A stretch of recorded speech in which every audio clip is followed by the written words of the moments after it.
आज की इस वीडियो में हम बात करेंगे बैलेंस शीट के बारे में। दीवार मूवी में अमित जी का एक फेमस डायलॉग है, मेरे पास गाड़ी है, बंगला है, बैंक बैलेंस है, तुम्हारे पास क्या है? बहुत मनुष्य लग रहे हो, मत करो, रहने दो।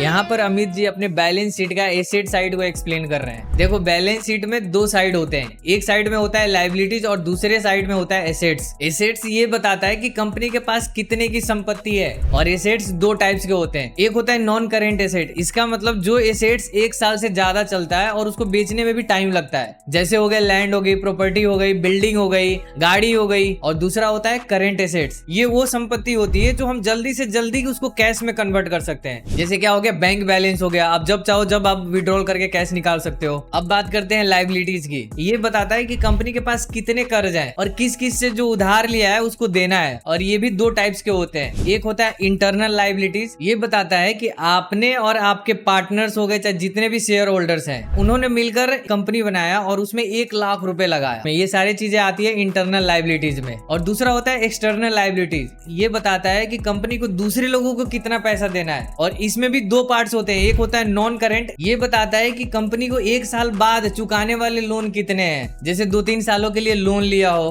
और दूसरा होता है करेंट लायबिलिटीज, जो 1 साल के अंदर चुकाने वाले कर्ज होते हैं, जैसे रेंट हो गया, स्टाफ की सैलरी हो गई, ये सारी चीजें इस कैटेगरी में आती है। और याद रखना, एसेट्स और लायबिलिटीज का टोटल हमेशा बराबर होता है।